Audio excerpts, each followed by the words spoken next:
Repubulika Iharanira Demokarasi ya Kongo yeruye ko igiye gukorana n'imitwe yitwaje intwaro mu guhangana n'igihugu cy'u Rwanda ndetse n'umutwe wa M23. Guverinoma ya Repubulika Iharanira Demokarasi ya Kongo yeruye ko guhera mu cyumweru gitaha igiye gukorana n'imitwe yitwaje intwaro y'imbere mu gihugu mu guhangana na M23, umutwe ivuga ko ushyigikiwe n'u Rwanda.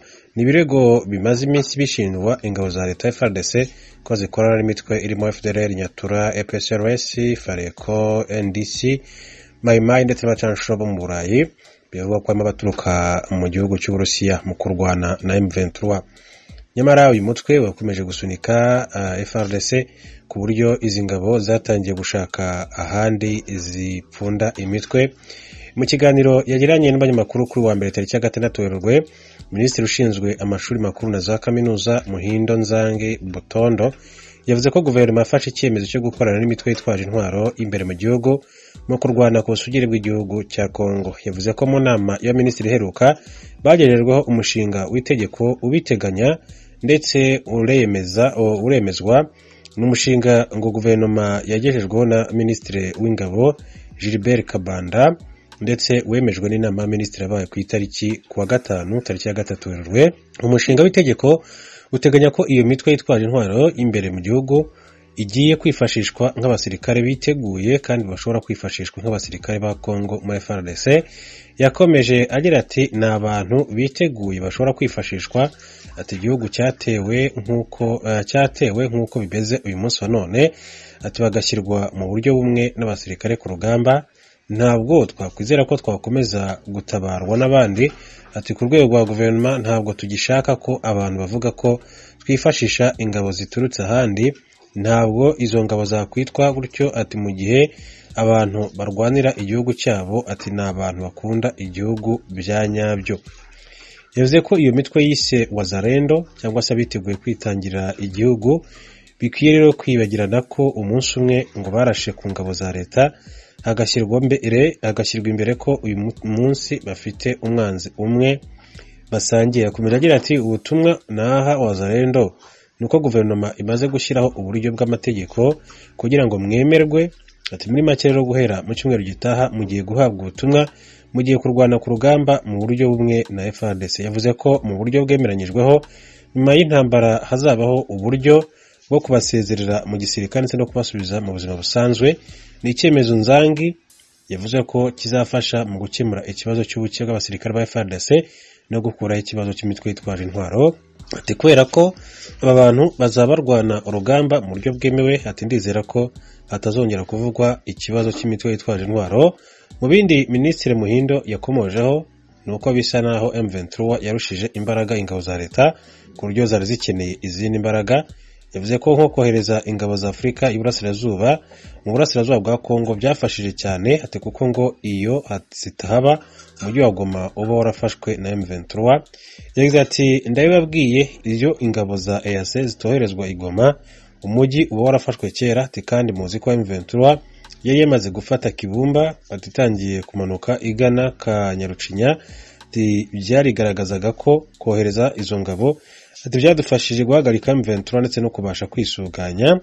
Ikibazo cy'uko FARDC irimo gukorana n'imitwe yitwaje intwaro bimaze iminsi bivugwa, ariko guverinoma ya Kongo ikakitarutsa, ubu igiye kubikora ku mugaragaro. Ku rundi ruhande u Rwanda bagaragaje inshuro nyinshi cyane ko FARDC ikwana na FDLR, umutwe washinzwe na bamwe mu bagize uruhare muri jenoside yakorewe abatutsi mu Rwanda.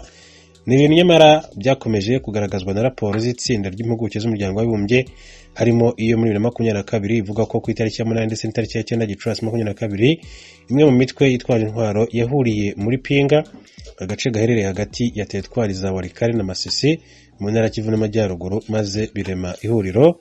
Iryo huriro ngo ryagombaga kwemeza aho iyo mitwe ikwiye guhagarara. Mu biganiro bya Nairobi bagiranaga na guverinoma ya RDC bitandukanye n'ibyari byakoranyije izi mitwe, imyanzuro ngo yaje gufatanya guhangana na M23 RC. Iyo nama yari yahuje imitwe ya Nduma Defense du Congo Renové iyoborwa na Guido Missa Shamil, Alliance des Patriotes pour un Congo libre et souverain EPSRS uyoborwa na Janvier Kirari Buyingo, CMC iyoborwa na Dominique Ndaruhutse alias Domi, na Nyatura Abazungu Alliance des Forces pour la Défense du Peuple iyoborwa na Jean-Marie Bonane. Iyo nama ya pinga yanitabiriwe na Colonel Salomon Tokoronga wa FARDC ushinzwe ibikorwa by'ubutasi bwa gisirikare. Iyi mitwe yemeranyije kuba ihagaritse ku bagabaho ibitero ndetse kandi bakarema ihuriro bagahuza imbaraga na FARDC mu guhangana na M23 hamwe n'abayifasha. Raporo ikomeza igira iti benshi mu barwanyi n'abahoze ari bo ati imiryango itari ya leta n'ubuyobozi bw'inzego z'ibanze batangaje ko nyuma y'inama ya pinga abagize ihuriro ry'imitwe y'abarwanyi bahawe intwaro n'amasasu na bamwe mu basirikare ba FARDC ku nshuro zitandukanye. Amakuru yerekanye ko nk'umutwe wa NDC wahawe intwaro ku itariki 30 Gicurasi 2022. Undi murwanyi watanze ubuhamya yavuze ko umutwe wa Maimai abarizwamo wahawe intwaro n'umusirikare wa FARDC ufite ipeti rya colonel, ariko ababwira ko bazazisubiza umunsi M23 izaba yatsinzwe. N'ibintu bishushanya icyemezo cya guverinoma ya Kongo noneho cyashyizwe mu itegeko. Byagiye bigarukwaho rero n'undi Rwanda rwashinje kenshi cyane Kongo kuba yifatanya n'iriya mitwe irimo na FDLR yiganjemo abasize bakoze jenoside yakorewe abatutsi mu mwaka w'1994 mu gihugu cy'u Rwanda. Tuve kuri iyi nkuru turena ari makuru atandukanye akomeje kugenda avuga. Amakuru rero mu karere k'ibiyaga binini tuyahere kuyerekeye Republika ya Demokarasi ya Kongo. Abanyagihugu n'abanyapolitike bo mu ntara Kivu yo mu buraruko muri Kongo ntibakiriye neza ukuza ko abandi basirikare b'u Burundi barungitswe muri ico gihugu mu butumwa bwo kurwanya imigwi yitwaje ibigwanisho igwiriye mu buseruko bwa Kongo. Kuri telefone turi kumwe n'umumenyesha makuru wacu Jimmy Shukran Bakomera. Jimmy, wiriwe? Mwiriwe neza namwe. Muravuze ko batakiwe neza, mwovuga byinshi ku kugene abo basirikare b'u Burundi bakiwe igoma? Yego, mu by'ukuri ntabwo abasirikare bakiriwe neza kuko murabizi abaturage bari bamaze iminsi bavuga ko ingabo z'umuryango wa Afurika y'Iburasirazuba EAC ntacyo zirimo gukora ku rugamba aho FARDC yanganye muri 23. Ubwo rero kuza kw'ingabo z'u Burundi nazo zikaza zitanga iza Kenya zirenga 400, zikaza zitanga iza Uganda, byaje kuzana ikintu kitumvikana mu baturage. Bakavuga bati ingabo za Uganda zirahari, za Kenya zirahari, ariko nta bisubizo by'intambara twigeze tubona. So icyangombwa nuko wenda FARDC yagakwiye kuza yo igahabwa ibikoresho byinshi ku buryo buhagije, ubundi ubwayo ikarwanya imitwe yitwaje intwaro. Kuko urabizi ko izi ngabo z'u Burundi bizaje ubu ngubu ziri mu gace ka Muhambiro, biteganijwe ko ziri buze kujya mu gace ka Masisi, mu duce twa Mushaki ndetse na Kirorirwe, uduce tumaze iminsi twigarurira na M23 kuko byavuzwe ko muri zone tampo ubwo ingabo z'u Burundi arizo ziri buze gukontorora utwo duce. Ku ruhande rw'abaturage rero bakabona yuko ibyo ngibyo wenda ari nk'ibisanzwe kuko nta kurwanya M23 kuzaba guhari. Muri ico gihugu ibintu vyifashe gute kubijanye n'umutekano muri ako karere ko mu buseruko bwa Kongo? Ku bijyanye n'umutekano uyu munsi imirwano turanakomeje mu duce tumwe na tumwe ahitwa Karuba ndetse no mu gace ka Mushaki. Urabizi ni uduce ubu ngubu turimo kwibasirwa cyane na M23 ndetse no mu birometero bigera kuri 10 n'umujyi muto wa Sake, naho imirwano yahabereye mu masaha ya mu gitondo ariko ntabwo byari gutinda. Ubu ngubu tuvugana imirwano yasenye n'icecetse gakeya kuko yari irimo kubera ahitwa Karuba, ni mu birometero ugereranije nka 42 n'umujyi wa Goma. Urabona umutekano muri Goma naho abantu baratuje, akazi kakomeje kuri uno munsi, ariko bamwe bakaba banafite ubwoba kubera ko imirwano igikomeje mu nkengero z'umujyi wa Goma muri Masisi ndetse na Rucuru. Mu mwiherero hoba hariko haraba imibonano, ibiganiro hagati y'izo mpande ziko zitana mu mitwe leta ya Kongo n'umugwi M23. Hari cyo bakiri kore kiraba naho bari mu mwiherero?